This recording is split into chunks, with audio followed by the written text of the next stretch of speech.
여러분, 성경에서는 이 성경의 이야기들을 쭉 따라가다 보면 하나님이 한 사람에게 집중하시는 장면들을 우리가 여러 번 목격합니다. 그래서 한 사람을 통해 가지고 하나님의 그 구원의 역사, 구속의 역사들을 이어가는 장면들이 굉장히 많습니다. 그래서 성경에는 여러 사람이 많은 것보다 하나님은 한 사람, 많은 사람 중에 한 사람을 택하세요. 그래서 한 사람이 중요하다. 한번 따라합시다. 내가 중요합니다. 한 사람이 중요하다는 겁니다. 그런데 아브람 아시죠? 하나님은 아브람 한 사람을 선택하셨어요.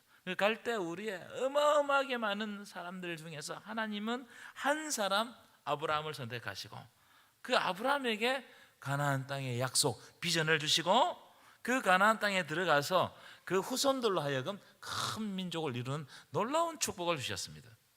그렇기 때문에 이 한 사람, 하나님의 말씀을 듣는 이 한 사람의 결단, 하나님의 부르심에 대한 이 한 사람의 응답이 너무나 중요한 거예요. 오늘도 하나님께서 부르셔서 말씀을 주시는 줄 믿습니다. 그런데 여러 사람들이 있지만 어떤 한 사람은 그 말씀이 내 마음에 탁 꽂혀가지고 그 사람이 변화되는 거예요. 그 한 사람. 하나님은 요셉을 통해서 그 땅의 기근으로 죽어갈 수밖에 없었던 수많은 사람들을 살리는 역할을 요셉 한 사람을 통해서 역사하신단 말이에요. 요셉이 그 역할을 감당하기 위해 가지고 제가 여러 번 말씀드렸지만 13년 동안 종살이, 옥살이를 했습니다. 그러나 하나님이 그와 동행하시고 함께 하심으로 말미암아 요셉이 종살이와 옥살이를 할지라도 사람들의 눈에 볼 땐 이해가 안 돼요. 그런데 그 과정을 통해 가지고 하나님은 무엇을 하시느냐? 많은 사람을 살리는 역사를 요셉 한 사람을 통해서 일하신다는 거예요. 제가 이런 장면들을 보면 어떤 게 생각나냐면 예전에 제가 초등학교 다닐 때 돋보기 뭡니까 이거? 그거 똑같은 것 같아요. 많은 사람이 있는데 그 한 사람에게 조명을 집중을 해가지고 그 한 사람이 하나님의 말씀 앞에서 깨어지고 그 말씀 비전을 가지고 하나님의 역사들을 해나가더라는 겁니다. 사무엘 보세요. 사무엘이 태어날 그 당시에는 영적 암흑기였습니다. 대제사장 엘리가 완전 타락한 시대였습니다. 그러니까 하나님의 말씀을 듣는 사람이 없어요. 그런데 하나님이 아이 사무엘, 누구도 거들떠보지 않는 이 아이 사무엘을 한 사람을 통해 가지고 하나님의 말씀을 전가하시는 거예요. 한 사람이 중요한 겁니다. 한 사람. 예레미야 5장에 보면 이런 대목이 있어요. 5장 1절 한번 보실까요? 5장 1절 우리 한번 함께 큰 소리를 읽겠습니다. 시작. 너희는 예루살렘 거리로 빨리 다니며 그 넓은 거리에서 찾아보고 알라. 너희가 만일 정의를 행하며 진리를 구하는 자를 한 사람이라도 찾으면 내가 이 성읍을 용서하리라. 이 무슨 말입니까? 이제 하나님이 예루살렘 성을 멸망시킬 것인데 왜 멸망시키느냐 말이에요. 하나님이 보실 때 하나님의 정의를 구하고 진리를 구하는 단 한 사람이 없는 거예요. 놀랍지 않습니까? 이스라엘 예루살렘의 수많은 사람 중에 하나님의 정의를 구하며 진리를 찾는 한 사람이 없어서 이 성을 멸망시키겠다는 거예요.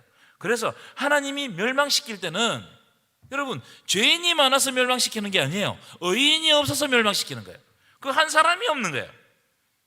그래서 여러분 그런 관점으로 제가 요즘 우리나라가 좀 힘들지 않습니까? 그런 관점으로 우리나라를 보면 왜 우리나라가 이렇게 무너지고 또 어떤 면에서 타락하고 막 힘들까?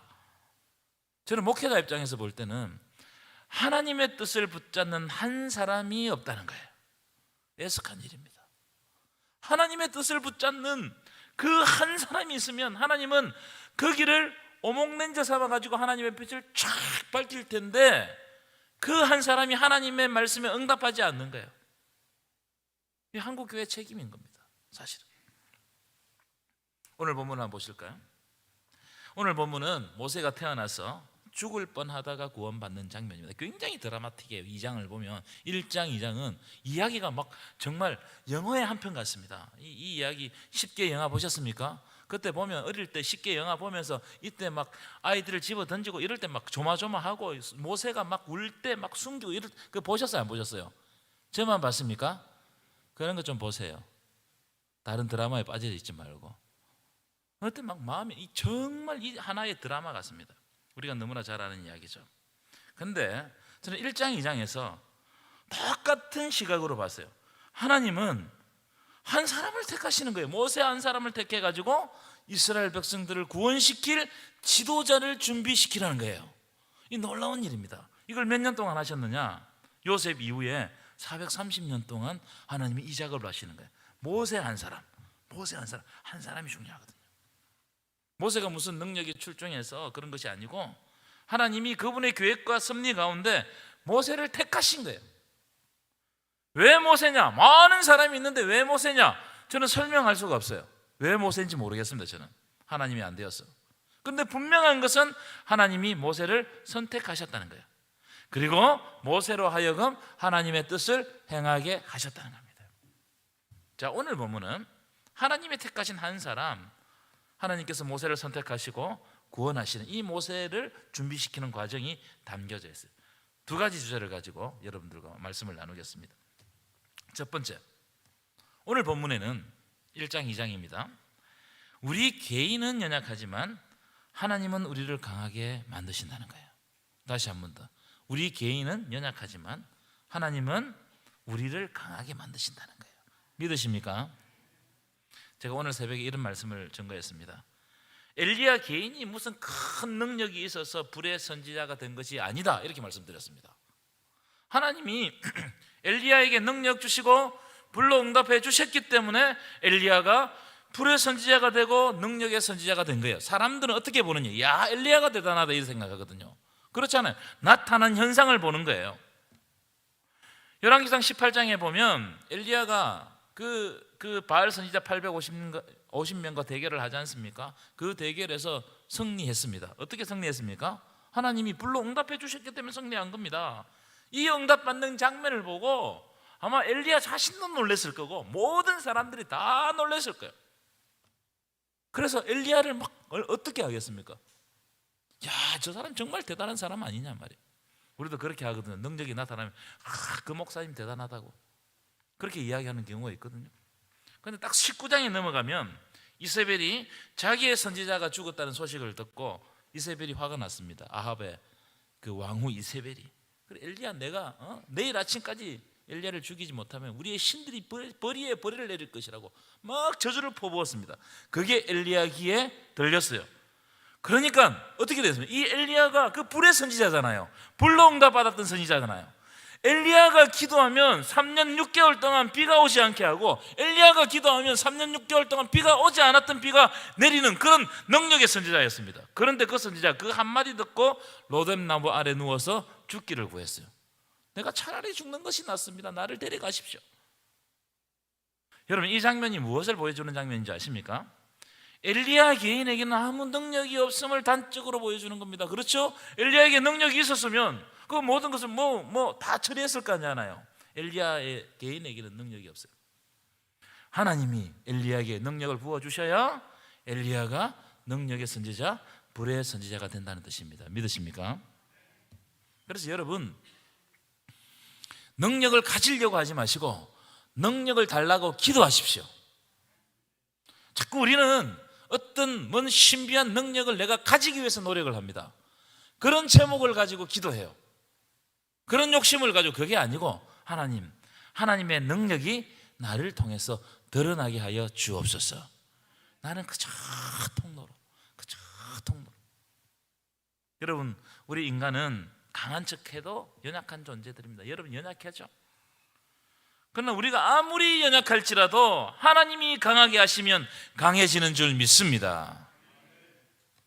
자, 그런 말씀이 출애굽기 1장에 나옵니다. 자, 제가 참 흥미롭게 본 말씀인데 출애굽기 1장 8절 9절 한번 띄워보실까요? 참 재미있는 말씀입니다. 함께 읽겠습니다. 시작. 요셉을 알지 못하는 새 왕이 일어나 애굽을 다스리더니 9절입니다. 시작. 그가 그 백성에게 이르되 이 백성 이스라엘 자손이 우리보다 많고 어떻다고요? 강하다는 겁니다. 저는 이 장면에서 좀 굉장히 흥미롭다고 생각해요. 요셉을 알지 못하는 새 왕이 일어났어요. 그러니까 그 전에 있던 왕조보다 더 큰 힘을 가지고 그 왕조를 정복한 겁니다. 그죠? 그래서 새로운 왕조가 탄생된 겁니다. 요셉을 아는 왕이 통치할 때는 이 이스라엘 백성들이 편안했습니다. 그런데 요셉을 알지 못하는 힘을 가진 새로운 왕조가 등장하니까 이스라엘 백성들이 찬밥이 된 거예요. 그때부터 고통에 시달리는 겁니다. 그죠? 요셉하고 모든 역사를 다 끊어야 되니까. 자, 그런데 희한한 장면이 펼쳐졌다고 그랬죠? 그게 뭐냐면 요셉을 알지 못하는 새 왕이 볼 때 이스라엘 민족이 약한 민족이 아니고 자기들보다 더 강하더라는 거예요. 자기들에게 지배받는 민족인데, 아니 자기가 지배하면서 보니까 이스라엘 민족이 약한 민족이 아니고 더 강하단 말이에요. 그래서 이 새 왕이 어떤 노력을 하느냐 하면은 이스라엘 백성들의 숫자를 줄이기 위해 가지고 자꾸 강해지니까 숫자를 줄이기 위해 가지고 엄청난 노역을 시키고 학대를 하고 뭐 산파들을 동원해 가지고 태어나는 사내 아들을 죽이라고 명령을 하고. 그러나 이스라엘 백성들의 숫자가 줄어듭니까? 안 줄어듭니까? 줄어들지 않는 겁니다. 오히려 더 늘어나는 거예요. 이스라엘 백성이 더 강해지는 거예요. 이게 무슨 뜻입니까? 지금 이스라엘 백성들 지배받는 백성이에요. 그런데 하나님이 이스라엘 백성들을 강하게 하시니까 강해지는 거예요. 심한 학대와 괴롭힘을 당하고 아이들의 생명까지 위협을 받았지만 그건 연약할 수밖에 없는 조건들이 너무나 많았지만 애굽의 입장에서 볼 때 너무 강한 거예요. 자기 힘으로 안 되는 건단 말이에요. 그래서 여러분, 이 역설이 등장합니다. 학대받는 이스라엘 백성들이 두려움에 잠긴 것이 아니고 학대하는 애굽 왕이 두려움에 잠겨버렸어요. 두려움에 잠기니까 사람을 죽이고 막 학대를 하잖아요. 여러분, 우리 개인은 너무나 연약한 존재들이에요. 그러나 여러분, 성경에 보면 하나님이 함께 하시면 강한 존재가 되었던 장면들이 수없이 많습니다. 수없이 많아요. 그래서 사도 바울이 뭐라고 고백하느냐? 내게 능력 주시는 자 안에서 내가 모든 것을 할 수 있느니라. 예수님은 이렇게 말씀하셨어요. 할 수 있거든이 무슨 말이냐? 믿는 자에게는 능가지 못할 일이 없느니라. 여러분, 우리는 연약한 존재라는 걸 인정해야 돼요. 그래서 강하신 하나님의 은혜가 임하면 우리의 연약성은 사라지고 하나님의 강함만 드러나게 될 줄 믿습니다. 이게 모세를 통해서 보여주는 거예요. 모세는 어린 아이였지만 죽을 수밖에 없었지만 하나님이 어떻게 해서든지 살려가시는 거예요. 그리고 모세를 세워가시는 거예요. 누구의 힘으로? 어린 모세의 힘이 아니고 하나님의 능력으로. 그래서 하나님께 능력을 구하시기를 축원합니다. 두 번째, 우리 인생에 위기가 닥칠 때 우리는 갈대상자를 띄워야 돼요. 갈대상자. 2장에 갈대상자 띄우는 장면이 나오죠.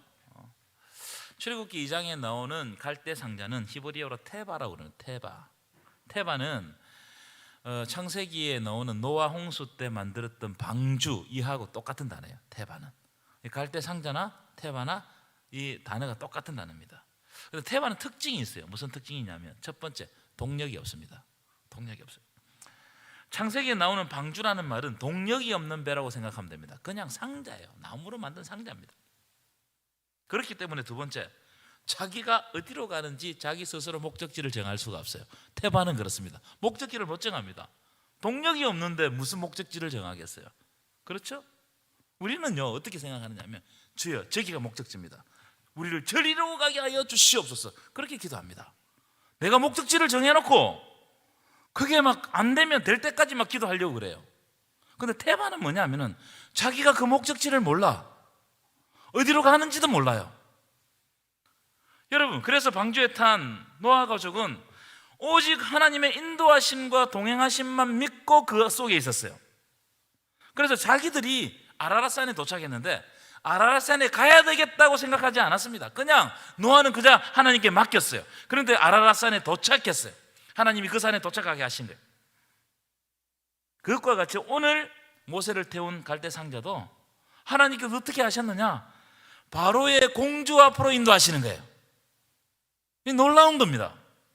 모세의 어머니 요게벳하고 미리암이 자 이제 이 갈대상자를 만들어 가지고 이 테바가 그 바로의 공주 앞으로 갈 것이라고 예상하고 갈대상자를 띄웠습니까? 전혀 예상하지 못했어요. 그냥 하나님을 믿고 강에 테바를 띄운 거예요. 그랬더니 하나님께서 어떻게 하셨다고요? 모세를 가장 안전한 곳에 도착하게 하셨다는 거예요. 모세를 살리는 최상의 방법이 거기이기 때문에 지금은 그래 바로의 공주에게 인도한 거예요. 여러분, 하나님께서 반드시 우리와 함께 하시고 우리와 동행하시고 반드시 우리를 인도해 주실 줄 믿습니다. 이게 태화입니다. 내 여정을 내가 몰라요. 내 목적지를 내가 몰라요. 어떻게 우리 미래가 펼쳐질지 모른다는 거예요. 그걸 인정해야 돼요. 두 번째, 태바는 역청을 칠하지 하면 아무 짝에도 쓸모가 없습니다. 깔아앉아 버려요. 역청을 칠하는데 역청은 뭡니까 여러분? 아스팔트 아니겠습니까? 그죠? 우리가 쉽게 이야기하면 물이 새지 못하도록 그 방주에도 역청을 칠했습니다. 왜 역청을 칠하냐면은 역청을 안 칠하면 가라앉기 때문입니다. 저는 이 장면에서 놀라운 하나님의 그 신앙의 신비를 발견했어요. 이게 뭐냐면 하나님의 백성들은 세상에 살지만 세상에 가라앉지 않는 사람들을 말합니다. 세상에 똑같이 살아요. 근데 세속화 안 된단 말이에요. 세상에 살지만 세상과는 다른 방법으로 사는 사람들이 태바에 사는 사람들이에요. 그 방법이 뭐예요? 믿음이란 말이에요. 믿음으로 사는 겁니다. 그래서 태바는 모든 것을 하나님께 맡기고 믿음으로 하나님을 바라보는 것이 태바예요. 어디로 가는지 몰라요. 그런 믿음으로 태바를 나일강에 이 세상에 띄우면 하나님이 바로의 공주 앞으로 이끌어가게 하신다는 거예요. 절대로 물에 가라앉지 않게 하신다는 거예요. 굉장히 놀라운 겁니다. 우리는요, 태바라도 내가 내 마음대로 하려고 그래요. 이쪽으로 가려고 하고 저쪽으로 가려고 하고 이러다가 물에 가라앉아 버려요. 내 인생 내 거라고 내 마음대로 막 하려고 그래요. 그러다 가라앉는단 말이에요. 그래서 태바는 뭐냐면은 믿음으로 하나님께 맡기는 거예요. 여러분, 아무리 여러분들이 성공하고 사람들이 아무리 좋은 신앙이라고 말해도 여러분들이 세속화되고 세상 속에 가라앉아 버리면 그건 뭐예요? 율법주의. 다른 사람이 볼 때 야, 신앙생활 잘하는구나 그렇게 생각되지만 실제 속은 다 썩은 거예요. 믿음이 아닌 거예요. 히브리서 11장에 보면 믿음은 바라는 것들의 실상이라고 그랬어요. 이게 무슨 말일까요, 여러분? 믿음은 지금 당장 내 눈에 안 보이지만 믿음의 눈으로 바라보고 그 바라보는 것들이 하나님의 시간 속에서 실상으로 이루어질 것을 체험하는 사람들이 믿음의 사람이라는 거예요. 지금 없어요. 내 눈에 안 보여요. 그런데 이 태바가 어디로 갈지도 몰라요. 그런데 하나님이 하실 일을 지금부터 기대하는 거예요. 그러니까 하나님 의지하면서 살아갈 수밖에 없는 것이 태바인 겁니다. 여러분, 믿음으로 여러분의 태바를 띄우시기를 축원합니다. 그래서 어떤 때는 그냥 맡겨야 돼요. 그냥 맡겨야 됩니다. 어떤 때는 그냥 시간을 보내야 돼요. 우리는 인위적으로 뭔가를 자꾸 하려고 해가지고 배가 깔아앉을 때가 많아요. 우리 인생의 배가. 여러분, 태바는 하나님께 그냥 맡기는 겁니다. 그래서 이 태바가 떠내려가면서 어떤 때는 그 나일강의 큰 물줄기 가운데 엄청난 위험을 만나고 뒤집힐 위험을 만났지만 어떻게 하는 거예요? 하나님께서 그 위기 가운데서도 지켜주시니까 어떻게 된다고요? 그 위기가 사라진 게 아니에요. 여전히 위기가 있지만 그 풍랑 인연하여서 더 빨리 가서 바로의 공주 앞으로 딱 가는 거예요. 그래서 결과는 따라합시다. 결과는 내 것이 아니고 하나님의 것이다. 결과는 하나님이 열어주시는 거예요. 이게 태바의 믿음입니다. 오늘 이 이야기를 제가 발견했어요. 여러분, 태바의 믿음을 회복하시면 이제 좀 내려놓으셔야 됩니다. 내 욕심도 내려놓고 내가 가지고 있는 것도 내려놓고 하나님, 내가 이제 내려놓는 연습을 하게 하여 주옵소서. 예전에 제가 봤던 영화 중에 기독교 영화였는데요, 날지 못하는 새라는 영화가 있었어요. 옛날에 80년대 이때 나왔던 영화예요. 80년대 후반에. 그 영화의 그 줄거리가 뭐냐면 기독교인들이 욕심이 너무 많아가지고 이제 하늘로 독수리같이 날아 올라가야 되는데 너무 무거워가지고, 내가 가지고 있는 것들이 너무 무거워가지고 날아오르지 못하는 거예요. 날지 못하는 새라는 거예요. 날지 못하는 새. 혹시 우리가 그런 영적인 어떤 무거움에 이렇게 가라앉아 있는 것이 아닌가. 여러분, 하나님께 맡기고 날아오르시기를 축원합니다. 이것이 믿음이다. 하나님께 진짜 맡기는 것.